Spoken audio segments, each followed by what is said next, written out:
Assalamualaikum warahmatullahi wabarakatuh.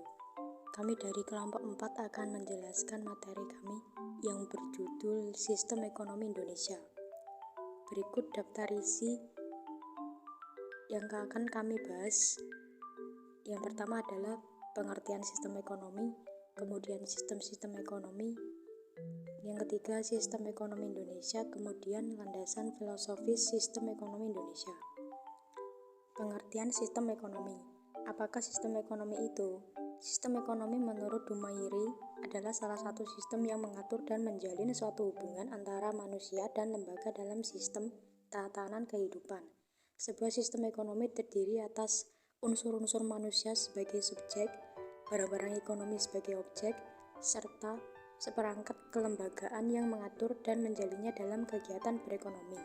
Menurut Sheridan, pada tahun 1998, dalam publikasinya mengenai sistem-sistem ekonomi yang ada di Asia, mengatakan bahwa economic system refers to the way people perform economic activities in their search for personal happiness.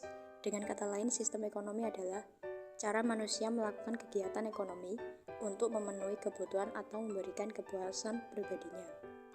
Kemudian sistem-sistem ekonomi. Sistem ekonomi kapitalis. Dalam Sanusi, sistem ekonomi kapitalis adalah suatu sistem ekonomi di mana kekayaan yang produktif terutama dimiliki secara pribadi dan produksi terutama dilakukan untuk dijual. Adapun tujuan pemilikan secara pribadi ialah untuk memperoleh suatu keuntungan atau laba yang cukup besar dari hasil menggunakan kekayaan yang produktif. Kapitalisme yang besar terdapat 6 asas yang dapat dilihat sebagai berikut. Yang pertama, hak milik pribadi. Yang kedua, kebebasan usaha dan kebebasan memilih. Ketiga, motif kepentingan diri sendiri. Keempat, persaingan atau sistem persaingan bebas. Yang kelima, harga ditentukan oleh mekanisme pasar. Kemudian, peranan terbatas pemerintah dalam sistem ekonomi kapitalis. Kemudian, sistem ekonomi sosialis. Ini merupakan kebalikan dari sistem ekonomi kapitalis. Bagi kalangan sosialis, pasar justru harus dikendalikan melalui perencanaan terpusat. Landasan ilmiah dalam sistem ini adalah kombinasi antara prinsip-prinsip kebebasan individu dengan kemerataan sosial. Menurut Mubyarto pada tahun 2000, berdasarkan pengalaman di Jerman, terdapat 6 kriteria sistem ekonomi sosialisme demokrat atau sistem ekonomi pasar sosial, yaitu ada kebebasan individu dan sekaligus perlindungan usaha. Persaingan di antara perusahaan-perusahaan kecil maupun menengah harus dikembangkan. Kemudian prinsip-prinsip kemerataan sosial menjadi tekad warga masyarakat. Kebijaksanaan siklus bisnis dan kaitannya dengan pertumbuhan ekonomi.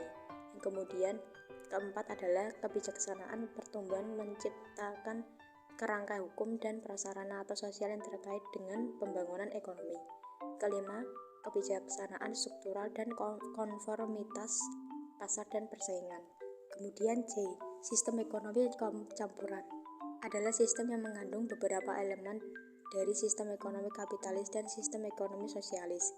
Ada pula sistem ekonomi campuran yang mendekati sistem ekonomi sosialis, di mana peran kekuasaan pemerintah relatif besar terutama dalam menjalankan berbagai kebijakan ekonomi, moneter atau fiskal dan lain-lain.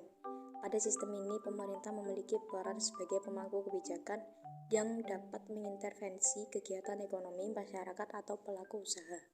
Kemudian, C. Sistem ekonomi Indonesia ditinjau dari sistem milikan sumber daya ekonomi atau faktor-faktor produksi, tak terdapat alasan untuk menyatakan bahwa sistem ekonomi kita adalah kapitalis. Sama halnya tak pula cukup argumentasi untuk mengatakan bahwa kita menganut sistem ekonomi sosialis.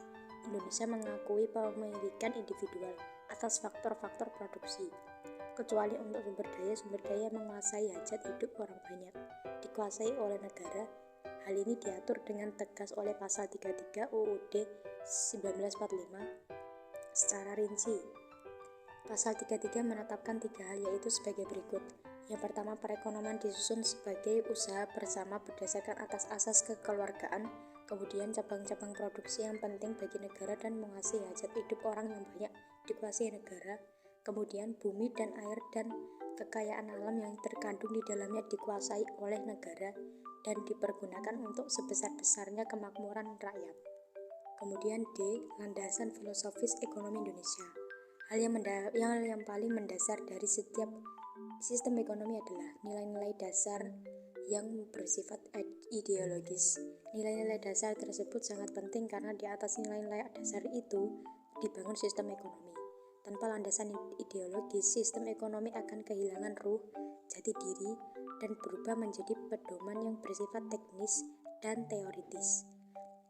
Kemudian, nilai ideologis bangsa Indonesia. Menurut pendekatan fungsionalisme struktural, sistem sosial masyarakat pada dasarnya harmoni atau seimbang. Alasannya sistem sosial merupakan integrasi dari berbagai bagian sistem yang berhubungan satu sama lain. Setiap masyarakat memiliki tujuan dan prinsip-prinsip dasar di mana sebagian besar masyarakat menerimanya sebagai sesuatu yang benar. B. Asas sistem ekonomi Indonesia. Seluruh penyelenggaraan kehidupan berbangsa dan bernegara harus didasarkan pada asas kebersamaan dan kekeluargaan. Asas kebersamaan menjelma menjadi sifat gotong royong dan perasaan senasib sepenanggungan dalam sebuah aspek kehidupan. Kebersamaan adalah keinsafan, kesadaran, dan tekad untuk melaksanakan serta menanggung akibat secara bersama-sama dalam suatu perbuatan. Hubungan anggota-anggota dalam satu keluarga bukan didasarkan pada hubungan kontrak, tetapi didasarkan pada hubungan kasih sayang yang muncul dari ikatan kekerabatan. Kepentingan dan kesejahteraan bersamalah yang harus diutamakan, bukan kepentingan atau kesejahteraan orang seorang. Antara kepala sebagai pimpinannya dan para anggota masyarakat sebagai yang dipimpin ada persatuan dan kesatuan di dalam rasa dan karya untuk melakukan segala sesuatu oleh semua dan untuk semua. Dalam semua usaha dan karya, kasih sayang dan kewajibanlah yang menjadi pendorong dan penggeraknya, bukan hak serta nafsu tuntutan yang berkuasa. Berikut sistem-sistem ekonomi yang dianut oleh Indonesia dari masa Orde Baru sehingga sekarang. Yang pertama adalah sistem ekonomi demokrasi. Sistem ekonomi demokrasi dapat didefinisikan sebagai suatu sistem perekonomian nasional yang merupakan perwujudan dari falsafah Pancasila dan UUD 1945 yang berasaskan kekeluargaan dan kegotong royongan dari, oleh, dan untuk rakyat di bawah pimpinan dan pengawasan pemerintah. Kemudian yang kedua, sistem ekonomi kerakyatan.